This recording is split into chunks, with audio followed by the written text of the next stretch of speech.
Logo no início da história humana, Satanás começou os seus esforços para enganar a nossa raça. Aquele que tinha incitado a revolta no céu, desejou levar os habitantes da terra a unirem-se com ele na luta contra o governo de Deus. Adão e Eva tinham sido perfeitamente felizes, obedecendo à lei divina, e esse facto era um testemunho constante contra a acusação que Satanás tinha insistentemente feito no céu, de que a lei de Deus era opressiva, contrária ao bem-estar das suas criaturas. E além disso, a inveja de Satanás despertou quando olhou para o belo lar, preparado para o casal sem pecado. Decidiu que haveria de causar a sua queda, para que, separados de Deus e colocados sob o seu poder, ele pudesse obter a posse da terra e aqui estabelecer o seu reino em oposição ao Altíssimo. Se Satanás se tivesse manifestado com o seu verdadeiro caráter, teria sido imediatamente repelido, pois Adão e Eva tinham sido advertidos contra este perigoso adversário. Ele, porém, agiu na sombra, ocultando o seu propósito para poder mais eficazmente alcançar o seu objetivo. Usando a serpente como intermediária, nessa altura uma criatura com aspecto fascinante, dirigiu-se a Eva. E é assim que Deus disse: não comereis de toda a árvore do jardim? Gênesis capítulo 3, versículo 1. Se Eva tivesse evitado entrar em argumentação com o tentador, teria ficado em segurança, mas arriscou-se a conversar com ele e caiu vítima dos seus enganos. É assim que muitos hoje ainda são vencidos. Duvidam e argumentam relativamente aos preceitos de Deus e, em vez de obedecerem aos mandamentos divinos, aceitam teorias humanas que são apenas disfarces das armadilhas de Satanás. Disse a mulher à serpente: do fruto das árvores do jardim comeremos, mas do fruto da árvore que está no meio do jardim, disse Deus, não comereis dele, nem nele tocareis, para que não morrais. Então a serpente disse à mulher: certamente não morrereis, porque Deus sabe que no dia em que dele comerdes, se abrirão os vossos olhos, e sereis como Deus, sabendo o bem e o mal. Gênesis capítulo 3, versículos 2 a 5. Através da serpente, ele declarou que se tornariam como Deus, possuindo uma sabedoria maior do que antes e conseguindo desfrutar de uma existência mais elevada. Eva cedeu à tentação e, pela sua influência, Adão foi levado ao pecado.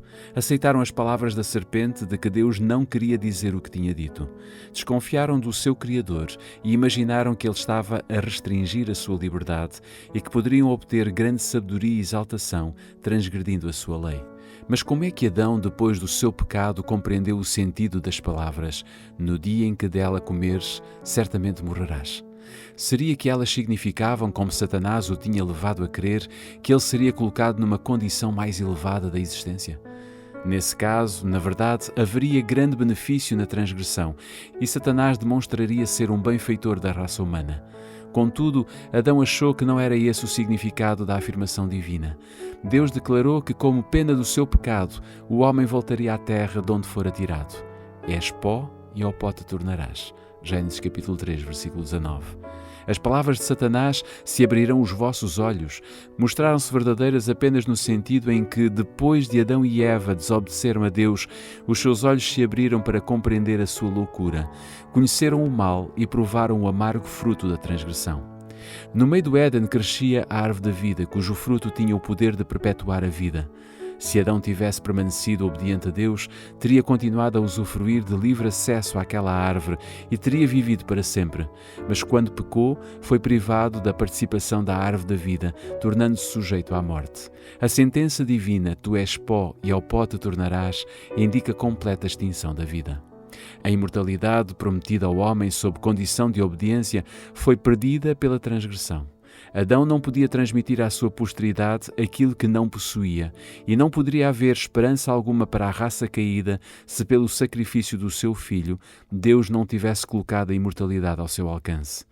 Enquanto a morte passou a todos os homens porque todos pecaram, Cristo fez brilhar a esperança da vida eterna por meio do Evangelho. E apenas através de Cristo se podia obter a imortalidade. Disse Jesus: aquele que crê no Filho tem a vida eterna, mas aquele que não crê no Filho não terá a vida. São João capítulo 3, versículo 36. Todos os homens podem alcançar esta bênção de valor incalculável se satisfizerem as condições. Todos os que com perseverança em fazer o bem procuram glória e honra e incorrupção receberão a vida eterna. Romanos capítulo 2, versículo 7. O único que prometeu a Adão vida na desobediência foi o grande enganador. E a declaração da serpente a Eva no Éden, certamente não morrereis, foi o primeiro sermão pregado acerca da imortalidade da alma. Todavia, esta declaração, repousando apenas na autoridade de Satanás, ecoa dos púlpitos da cristandade e é recebida pela maior parte da humanidade tão facilmente como pelos nossos primeiros pais. A afirmação divina, a alma que pecar, essa morrerá, Ezequiel capítulo 18, versículo 20, é dado o significado. A alma que pecar, essa não morrerá, mas viverá eternamente. Admiramo-nos da estranha presunção que torna os homens tão crédulos em relação às palavras de Satanás e incrédulos relativamente às palavras de Deus.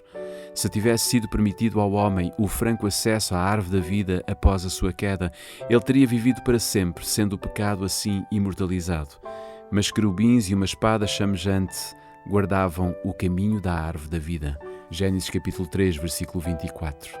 E a nenhum membro da família de Adão foi permitido passar aquela barreira e participar do fruto doador da vida. Não há, portanto, nenhum pecador imortal. Mas depois da queda, Satanás ordenou aos seus anjos que fizessem um esforço especial para incutir a crença da imortalidade natural no homem. E após terem induzido as pessoas neste erro, deveriam levá-las a concluir que o pecador viveria em estado de eterna ruína. Agora, o príncipe das trevas, atuando através dos seus agentes, representa Deus como um tirano vingativo, declarando que ele mergulha no inferno todos os que não lhe agradam e faz com que sintam sempre a sua ira. E que, enquanto sofrem uma angústia indescritível e se contorcem nas chamas eternas, o seu Criador olha para eles com satisfação. Assim, o príncipe dos demónios reveste o Criador e benfeitor da humanidade com os seus próprios atributos. A crueldade é satânica. Deus é amor e tudo quanto criou era puro, santo e belo, até o pecado ser introduzido pelo primeiro grande rebelde. Satanás é o inimigo que leva o homem a pecar e depois, se o puder fazer, destrói-o. E depois de ter assenhoreado da sua vítima, exulta na ruína que causou. Se lhe fosse permitido, apanharia todo o género humano na sua rede. Se não fosse à interposição do poder divino, nenhum filho ou filha de Adão escaparia. Satanás procura hoje vencer os homens, tal como venceu os nossos primeiros pais, abalando a sua confiança no seu Criador e levando-os a duvidar da sabedoria do seu governo e da justiça das suas leis. Satanás e os seus emissários representam Deus como sendo mesmo pior do que eles, para justificar a sua própria maldade e rebelião.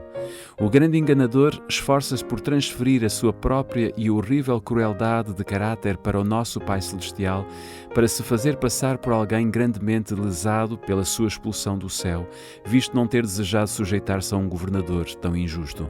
Apresenta perante o mundo a liberdade de que este pode gozar sob o seu domínio suave, em contraste com a servidão imposta pelos severos decretos de Jeová. Desta maneira, consegue desviar as pessoas da sua fidelidade a Deus. Quão repugnante é a todo o sentimento de amor e misericórdia e mesmo à nossa noção de justiça a doutrina de que os ímpios mortos são atormentados com fogo e enxofre no inferno eternamente a arder. Que pelos pecados de uma breve vida terrestre sofrerão tortura enquanto Deus existir. Contudo, esta doutrina tem sido largamente ensinada e ainda está incorporada em muitas crenças da cristandade. Disse um ilustre doutor em teologia: a vista dos tormentos do inferno exaltará para sempre a felicidade dos santos. Quando veem outros que são da mesma natureza e nascidos sob as mesmas circunstâncias, mergulhados em tal desgraça e eles tão distintamente honrados, isto fará com que sintam quão felizes são. Outro empregou outras palavras. Enquanto o decreto de condenação está a ser eternamente executado sobre os vasos da ira, o fumo do seu tormento estará sempre e sempre a ascender à vista dos vasos de misericórdia, que em vez de se compadecerem daquelas miseráveis criaturas, dirão: Amém, Aleluia, louvai ao Senhor. Onde é que nas páginas da Palavra de Deus se encontra este ensino? Perderão os gemidos no céu todo o sentimento de piedade e compaixão e mesmo os sentimentos comuns de humanidade? Devem estes sentimentos ser trocados pela indiferença ou pela crueldade? Absolutamente não. Não é este o ensino do livro de Deus. Os que apresentaram as opiniões expressas nas citações acima podem ser homens instruídos e até mesmo sinceros, mas estão iludidos pelos sofismas de Satanás. Isto leva-os a interpretar mal as fortes expressões das Escrituras, dando à linguagem a conotação de amargura e maldade que lhe pertence a ele mesmo, mas não ao Criador. Vivo eu, diz o Senhor Jeová, que não tenho prazer na morte do ímpio, mas em que o ímpio se converta do seu mau caminho e viva. Convertei-vos dos vossos maus caminhos, pois por que razão morrereis? Ezequiel capítulo 33, versículo 11. O que ganharia Deus se admitíssemos que Ele sente prazer em testemunhar torturas sem fim, que se alegra com os gemidos, os gritos e as imprecações das criaturas sofredoras que Ele retém nas chamas do inferno? Poderão esses horríveis sons ser música aos ouvidos do amor infinito? Insiste-se em que a aplicação de um sofrimento eterno aos ímpios mostraria o ódio de Deus ao pecado como a um sinal ruinoso para a paz e para a ordem do universo. Terrível blasfémia! Como se o ódio de Deus ao pecado seja a razão para este se perpetuar. Pois, segundo os ensinos desses teólogos, a contínua tortura sem esperança de misericórdia enlouquece as suas infelizes vítimas, e ao expressarem a sua cólera em maldições e blasfémias, eles estão a aumentar eternamente a sua carga de crimes. A glória de Deus não é exaltada ao perpetuar o pecado desta maneira, aumentando constantemente ao longo de eras sem fim. Está para além do poder da mente humana calcular o mal que tem sido provocado pela heresia do tormento eterno. A religião da Bíblia, repleta de amor e bondade e cheia de misericórdia, é obscurecida pela superstição e revestida de terror. Ao considerarmos as cores falsas com que Satanás esboçou o caráter de Deus, será de surpreender que se tenha medo do nosso misericordioso Criador e que Ele seja temido e até mesmo odiado? As opiniões de terror acerca de Deus, que pelos ensinos do púlpito são espalhadas pelo mundo, têm criado milhares e mesmo milhões de céticos e incrédulos. A teoria do tormento eterno é uma das falsas doutrinas que constituem o vinho das abominações de Babilônia, do qual ela faz todas as nações beberem. Está escrito em Apocalipse capítulo 14, versículo 8 e capítulo 17, versículo 2. Que ministros de Cristo tenham aceite esta heresia e a tenham proclamado do púlpito sagrado é, na verdade, um mistério. Eles receberam-na de Roma, assim como receberam o falso sábado. É verdade que tem sido ensinada por homens eminentes e piedosos, mas a luz sobre este assunto não chegou até eles como a nós. Eram responsáveis apenas pela luz que resplandecia no seu tempo. Nós somos pela luz que brilha na nossa época. Se nos desviamos do testemunho da palavra de Deus, aceitando falsas doutrinas porque os nossos pais as ensinaram, caímos sob a condenação pronunciada sobre Babilônia. Estamos a beber do vinho das suas abominações. Uma numerosa classe para a qual a doutrina do tormento eterno é revoltante é levada ao erro oposto. Veem que as Escrituras representam Deus como um ser de amor e compaixão e não podem crer que Ele destine as suas criaturas aos fogos de um inferno eternamente a arder. Porém, ao acreditarem que a alma é de natureza imortal, não admitem outra alternativa senão concluir que toda a humanidade acabará por se salvar. Muitos consideram as ameaças da Bíblia como sendo destinadas apenas a levar os homens à obediência através do medo e não para se cumprirem literalmente. Assim, o pecador pode viver em prazeres egoístas, desprezando os preceitos de Deus e mesmo assim esperar-se ser, no final, salvo. Esta doutrina, pressupondo a graça de Deus, mas passando por alto a sua justiça, agrada ao coração carnal e torna audazes os ímpios na sua iniquidade. Para mostrar como os crentes na salvação universal deturpam as Escrituras para sustentarem os seus dogmas destruidores de almas, basta citar as suas próprias declarações. No funeral de um jovem não religioso que tinha sido morte instantânea num acidente, um ministro universalista escolheu como texto a declaração das Escrituras relativa a Davi. Então tinha o rei Davi saudades de Absalão, porque já se tinha consolado acerca de Amnon, que era morto. 2 Samuel capítulo 13, versículo 39. Sou frequentemente interrogado, disse o orador, sobre o que acontece aos que deixam o mundo em pecado, que morrem talvez em estado de embriaguez, sem ter lavado as suas vestes das manchas escarlates do crime, ou como este jovem sucumbiu, nunca tendo aceitado Deus ou desfrutado de uma experiência religiosa. Congratulamo-nos com as Escrituras, porque a sua resposta resolverá o terrível problema. Amnon era muitíssimo pecador. Ele não estava arrependido, fizeram-no embriagar-se e foi morto em estado de embriaguez. Davi era profeta de Deus e deveria saber se Amnon ficaria mal ou bem no mundo vindouro. Quais foram as expressões do seu coração? Então tinha o rei saudades de Absalão, porque já se tinha consolado acerca de Amnon, que era morto. E qual é a conclusão a tirar desta linguagem? Não é de que o sofrimento eterno não fazia parte da sua crença religiosa. Assim o concebemos, e aqui descobrimos um argumento triunfante em apoio da mais agradável, mais iluminadora, mais benévola hipótese da pureza e paz, universal e final. Ficou confortado vendo que o filho estava morto. E porquê? Porque pelos olhos da profecia podia vislumbrar o glorioso futuro e ver que aquele filho afastado para longe de toda a tentação, livre do cativeiro e purificado das corrupções do pecado, e depois de se ter tornado suficientemente santo e esclarecido, admitido na Assembleia dos Espíritos salvos e felizes. O seu único conforto era o de que, tendo sido afastado do presente estado de pecado e sofrimento, o seu amado filho fora para o lugar em que o mais elevado bafejo do Espírito Santo cairia sobre a sua alma entenebrecida, em que o seu espírito se desdobraria perante a sabedoria do céu e os suaves transportes do amor imortal, e assim se prepararia com a natureza santificada para gozar do repouso e da companhia da herança celestial. Nesse sentido, é que desejamos ser compreendidos como crentes que somos, de que a salvação do céu não depende de coisa alguma que possamos fazer nesta vida, nem da mudança do coração feita presentemente, nem da crença atual, nem de uma vida religiosa. Assim se reitera este professo ministro de Cristo, a falsidade proferida pela serpente do Éden: certamente não morrereis.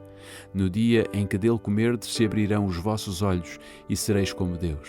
Ele declara que o mais vil pecador, o assassínio, o ladrão, o adúltero, estará, após a morte, preparado para entrar na bem-aventurança eterna.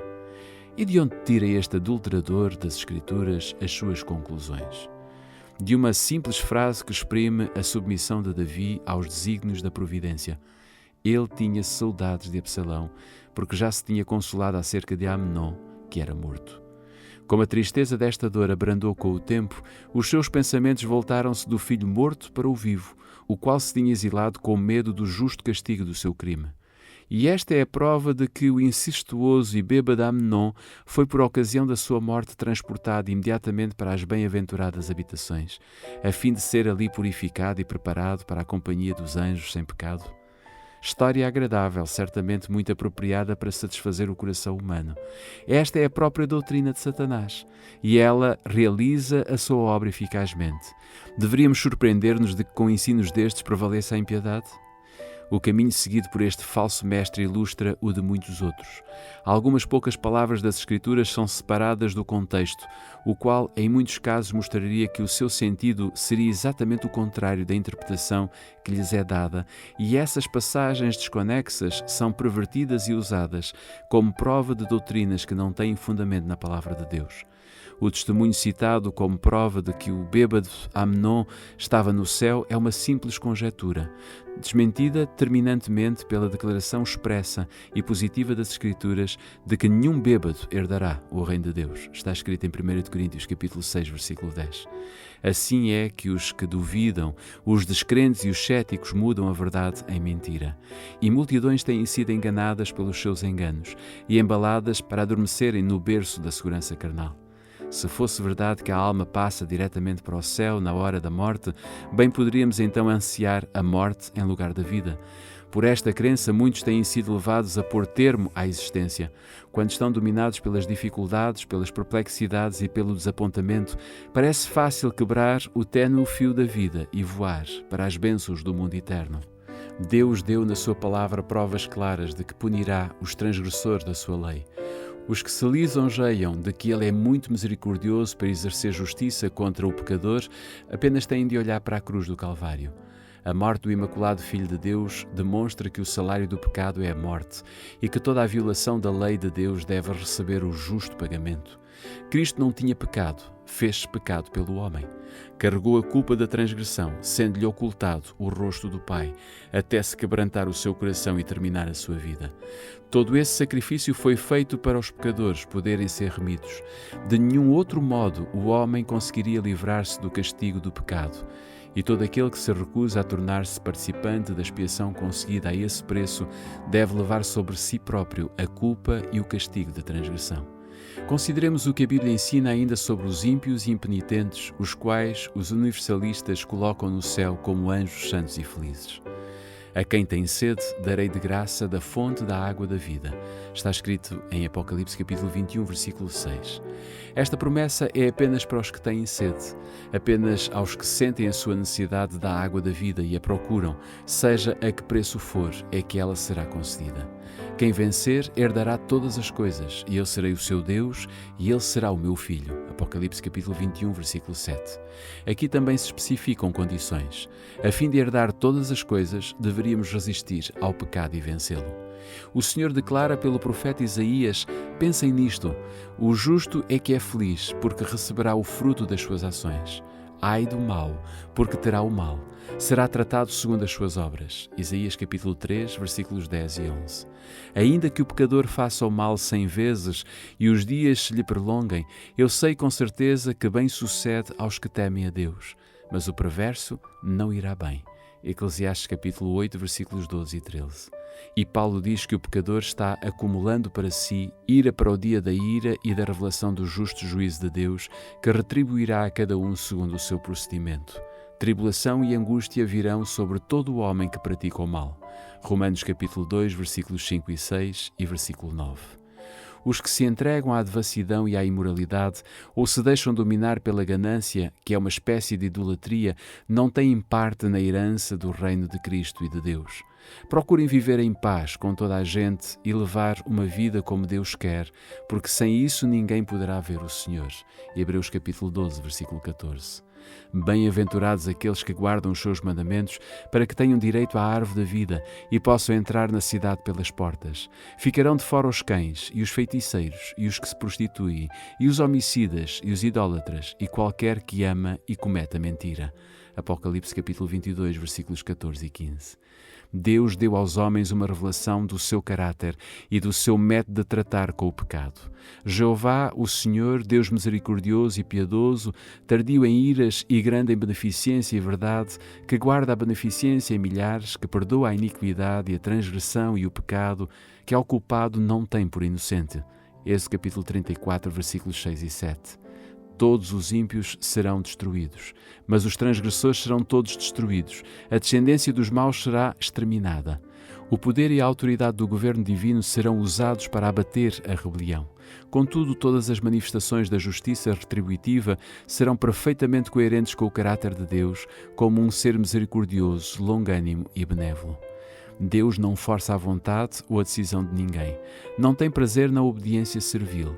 Deseja que as criaturas, criadas por Ele, o amem, porque Ele é digno de amor. Quem quer que lhe obedeçam porque reconhecem inteligentemente a sua sabedoria, justiça e benevolência, e todos os que possuem correção justa destas qualidades amá-lo-ão, porque são atraídos para Ele e admiram os seus atributos. Os princípios da bondade, misericórdia e amor, ensinados e exemplificados por Jesus Cristo, são uma transcrição da vontade e do caráter de Deus. Cristo declarou que Ele não ensinava nada, a não ser o que recebera do Pai. Os princípios do governo divino estão em perfeita harmonia com os preceitos do Salvador. Amai os vossos inimigos. Deus executa a justiça sobre os ímpios para o bem do universo e mesmo daqueles sobre quem os seus juízos são aplicados. Ele torná-los-ia felizes se o pudesse fazer de acordo com as leis do seu governo e a justiça do seu caráter. Cerca-os de manifestações do seu amor, confere-lhes conhecimento da sua lei, acompanha-os com a oferta da sua misericórdia. Eles, porém, desprezam o seu amor, anulam a lei e rejeitam a misericórdia. Ao mesmo tempo que recebem constantemente os seus dons, desonram o doador, odeiam Deus porque sabem que Ele aborrece os seus pecados. O Senhor suporta a sua perversidade, mas virá finalmente a hora decisiva em que deve ser sentenciado o seu destino. Acorrentará Ele então os seus rebeldes ao seu lado? Forçá-los-á a fazer a sua vontade? Os que escolheram Satanás como chefe e têm sido dirigidos pelo seu poder não estão preparados para comparecer na presença de Deus. O orgulho, o engano, a licenciosidade, a crueldade fixaram-se no seu caráter. Poderão eles entrar no céu para morar para sempre com aqueles a quem desprezaram e odiaram na terra? A verdade nunca será agradável ao mentiroso. A humildade não pode satisfazer o amor próprio e o orgulho. A pureza não é aceitável ao corrupto, nem o amor abnegado parece atrativo ao egoísta. Que fonte de alegria poderia oferecer o céu para os que estão totalmente absortos nos interesses terrenos e egoístas? Poderiam aqueles cuja vida foi passada em rebelião contra Deus ser subitamente transportados para o céu e testemunhar o estado elevado e santo de perfeição que ali existe sempre, estando toda a alma cheia de amor, todo o rosto a irradiar alegria, a ecoar em honra de Deus e do Cordeiro em arrebatadora música com acordes melodiosos e a fluir da face daquele que se senta no trono uma incessante torrente de luz sobre os remidos? Poderiam aqueles cujo coração está cheio de ódio para com Deus, a verdade e a santidade unir-se à multidão celestial e participar dos seus cânticos de louvor? Poderiam suportar a glória de Deus e do Cordeiro? Não, de forma alguma. Foram concedidos anos de graça para que pudessem formar o caráter para o céu. Eles, porém, nunca exercitaram a mente no amor à pureza, nunca aprenderam a linguagem do céu e agora é demasiado tarde. Uma vida de rebeldia contra Deus tornou-os incapazes para o céu. A pureza, a santidade e a paz que ali existem seriam uma tortura para eles. A glória de Deus seria um fogo consumidor. Ansiariam fugir daquele santo lugar, receberiam alegremente a destruição para poderem esconder-se da face daquele que morreu para os remir. O destino dos ímpios é fixado pela sua própria escolha.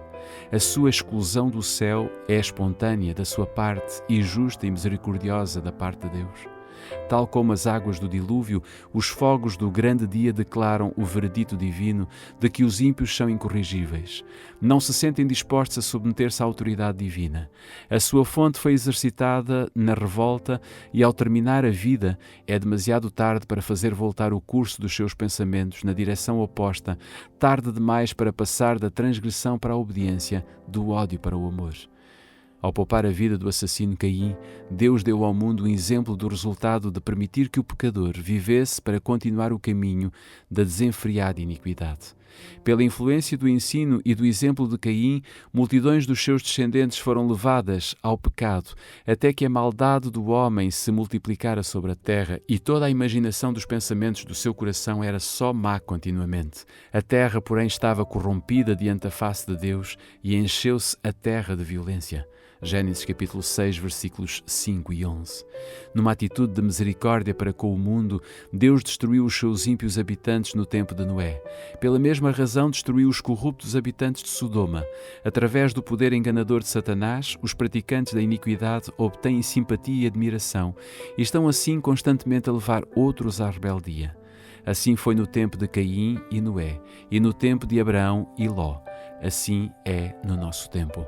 É por misericórdia para com o universo que Deus finalmente destruirá os que rejeitam a sua graça. O salário do pecado é a morte, mas o dom gratuito de Deus é a vida eterna por Cristo Jesus, nosso Senhor. Romanos capítulo 6, versículo 23. Enquanto a vida é a herança dos justos, a morte é a porção dos ímpios. Moisés declarou a Israel: hoje te tenho proposto a vida e o bem, a morte e o mal. Deuteronômio capítulo 30, versículo 15. A morte a que se faz referência nestas passagens não é a que foi pronunciada sobre Adão, pois toda a humanidade sofre o castigo da sua transgressão. É precisamente a segunda morte que se põe em contraste com a vida eterna.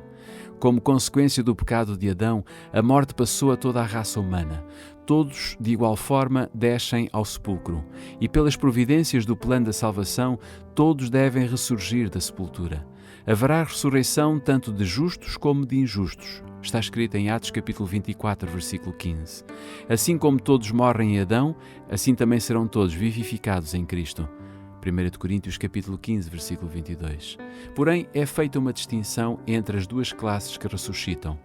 Todos os que estão nos sepulcros ouvirão a sua voz, e os que fizeram o bem sairão para a ressurreição da vida, e os que fizeram o mal para a ressurreição da condenação.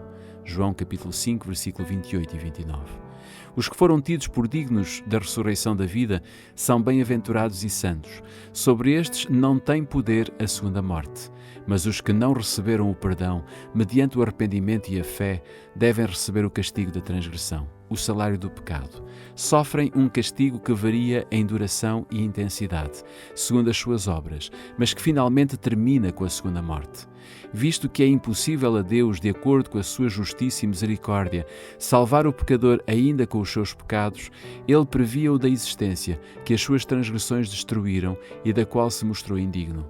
Diz um escritor inspirado: mais um pouco de tempo e já não existirá o ímpio.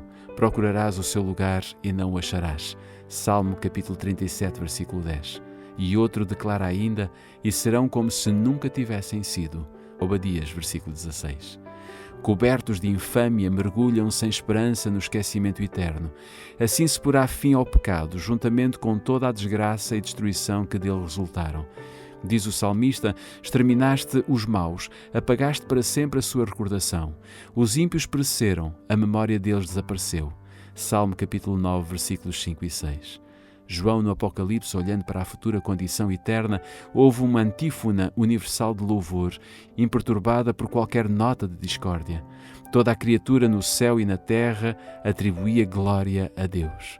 Não haverá então almas perdidas para blasfemarem de Deus, contorcendo-se em tormento interminável. Nem seres infelizes no inferno unirão os seus gritos aos cânticos dos salvos. Sobre o erro fundamental da imortalidade natural repousa a doutrina da consciência da morte, doutrina que, tal como a do tormento eterno, se opõe aos ensinos das Escrituras, aos ditames da razão e aos nossos sentimentos de humanidade. Segundo a crença popular, os gemidos no céu estão a par de tudo o que ocorre na terra, e especialmente na vida dos amigos que aqui deixaram. Mas como poderia ser motivo de felicidade para os mortos o saberem das dificuldades dos vivos, testemunhar os pecados cometidos pelos seus próprios amados e vê-los suportar todas as tristezas, todos os desapontamentos e todas as angústias da vida? Quanto da bem-aventurança celeste seria desfrutada pelos que estivessem a contemplar os seus amigos na terra? E quão revoltante não é a crença de que, logo que o fogo deixa o corpo, a alma do impenitente é entregue às chamas do inferno? Em que profunda angústia devem ficar os que veem os seus amigos passar à sepultura sem estarem preparados para entrarem numa eternidade de miséria e pecado. Muitos têm sido arrastados à insanidade com este inquietante pensamento. O que dizem as Escrituras em relação a estas coisas? Davi declara que o homem na morte não está consciente. Sai-lhes o espírito e eles tornam ao pó da terra. Nesse mesmo dia perecem os seus pensamentos. Está escrito em Salmos 146, versículo 4. Salomão dá o mesmo testemunho. Os vivos sabem que hão de morrer, mas os mortos não sabem coisa nenhuma. Amor, ódio e inveja para eles já apareceram. Para sempre não têm eles parte em coisa alguma do que se faz debaixo do sol. Na sepultura para onde tu vais, não há obra, nem indústria, nem ciência, nem sabedoria alguma. Está escrito em Eclesiastes capítulo 9, versículos 5 e 6 e versículo 10. Quando, em resposta à sua oração, a vida de Ezequias foi prolongada a 15 anos, o rei agradecido rendeu a Deus um tributo de louvor pela sua grande misericórdia. Nesse cântico, ele dá a razão por assim se regozijar. Não pode louvar-te a sepultura, nem a morte glorificar-te, nem esperarão em tua verdade os que descem à cova. Os vivos, esses te louvarão como eu hoje faço. Isaías capítulo 38, versículos 18 e 19. A teologia popular representa os justos mortos como estando no céu, admitidos na bem-aventurança e louvando Deus com língua imortal. Ezequias, porém, não pôde ver essa perspectiva gloriosa na morte. O testemunho do salmista concorda com as suas palavras. Na morte não há lembrança de ti. No sepulcro, quem te louvará? Salmo capítulo 6, versículo 5. Os mortos não louvam ao Senhor, nem os que descem ao silêncio. Salmo 115, versículo 17. Pedro, no dia de Pentecostes, declarou que o patriarca Davi morreu e foi sepultado, e entre nós está até hoje a sua sepultura. porque Davi não subiu aos céus. Está escrito em Atos capítulo 2, versículos 29 e 34. O facto de Davi permanecer na sepultura até à ressurreição prova que os justos não sobem ao céu por ocasião da morte. É unicamente pela ressurreição e em virtude de Jesus ter ressuscitado que Davi poderá finalmente sentar-se à destra de Deus. E Paulo disse: se os mortos não ressuscitam, também Cristo não ressuscitou. E se Cristo não ressuscitou, é vã a vossa fé e ainda permaneceis nos vossos pecados. E também os que dormiram em Cristo estão perdidos. 1 Coríntios capítulo 15, versículos 16 a 19. Se durante 4.000 anos os justos tivessem, por ocasião da sua morte, ido diretamente para o céu, como poderia Paulo ter dito que se não há ressurreição, os que dormiram em Cristo estão perdidos? A ressurreição não seria necessária. Um dos mártires da Reforma, referindo-se ao estado dos mortos, declarou: confesso abertamente que estou convencido de que eles já estejam na plena glória em que Cristo está, ou em que estão os anjos eleitos de Deus. Isto também não é um ponto da minha fé, pois se assim fosse, não vejo nisto senão que o pregar a ressurreição da carne seria coisa vã. É facto inegável que a esperança da imortal bem-aventurança ao morrer tem determinado uma generalizada negligência da doutrina bíblica da ressurreição. Esta tendência foi notada pelo Dr. Adam Clarke, que disse: a doutrina da ressurreição parece ter sido considerada entre os primeiros cristãos como tendo consequências muito maiores do que é hoje. Como é isto? Os apóstolos estavam continuamente a insistir nela e incitando aos seguidores de Cristo à diligência, à obediência e ao ânimo por meio dela. E os seus sucessores, na atualidade, raras vezes a mencionam. Pregavam-na os apóstolos, criam nela os primeiros cristãos, pregamo-la nós e creem nela os vossos ouvintes.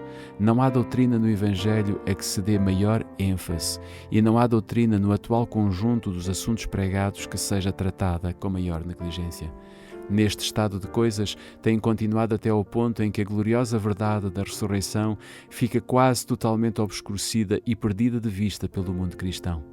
Assim, o doutor do comentário atrás referido explica que as palavras de Paulo, para todo o fim prático de consolação, a doutrina da bem-aventurada imortalidade dos justos, toma para nós o lugar de qualquer doutrina duvidosa acerca da segunda vinda do Senhor. Por ocasião da nossa morte, o Senhor vem para nós. É isto que devemos esperar e aguardar. Os mortos já passaram para a glória, não esperam a trombeta para serem julgados e bem-aventurados. Quando estava para deixar os seus discípulos, Jesus não lhes disse que iriam logo ter com ele. Ele disse: vou preparar-vos lugar. E quando eu for e vos preparar lugar, virei outra vez e vos levarei para mim mesmo. São João capítulo 14, versículos 2 e 3.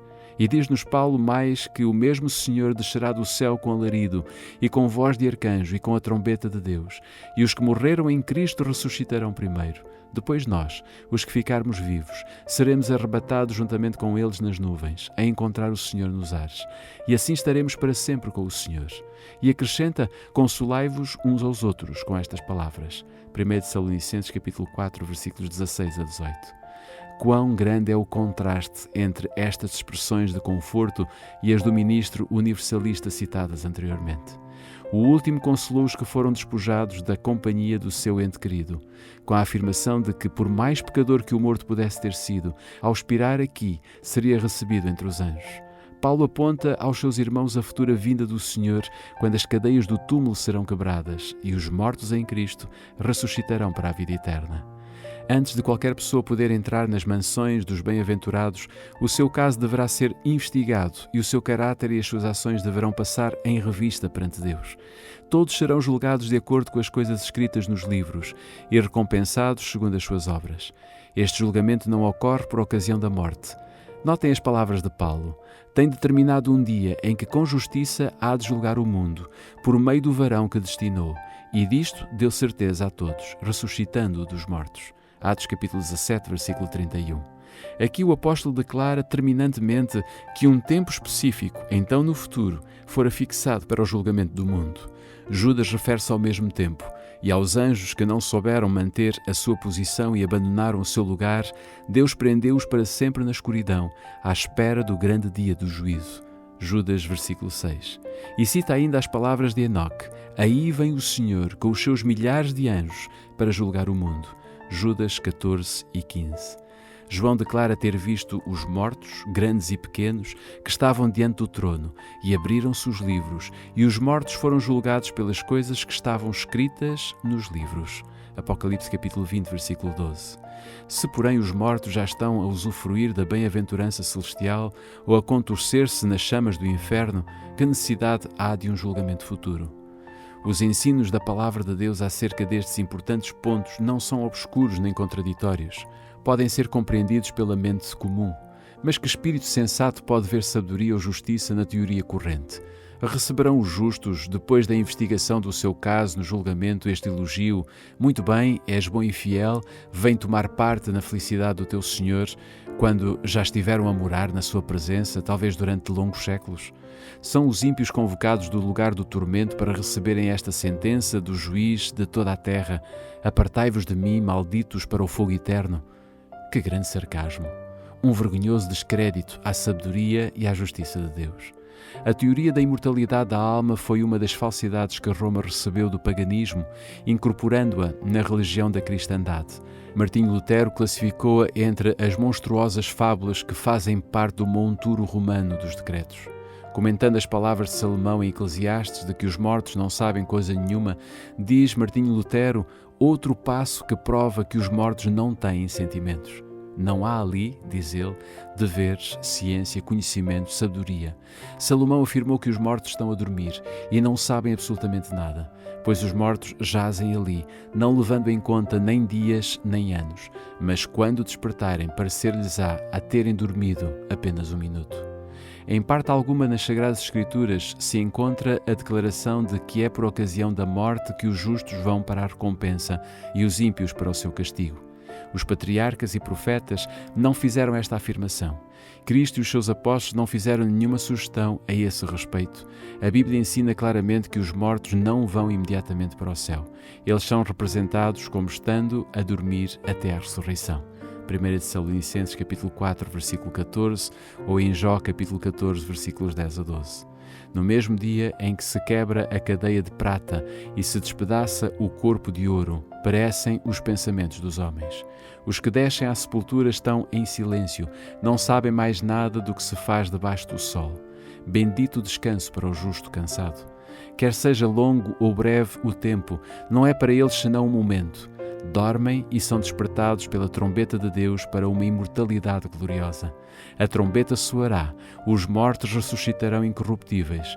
Quando este corpo corruptível se revestir de incorruptibilidade e o que é mortal se revestir de imortalidade, então se cumprirá a palavra que está escrita: tragada foi a morte pela vitória. 1 Coríntios capítulo 15, versículos 52 a 54. Ao serem chamados do seu profundo sono, começam a pensar exatamente onde tinham parado. A última sensação foi a agonia da morte, o último pensamento que estavam a cair sob o poder da sepultura. Ao se levantarem do túmulo, o seu primeiro alegre pensamento será expresso na triunfante aclamação: onde está, ó morte, a tua vitória? Onde está, ó morte, o teu aguilhão?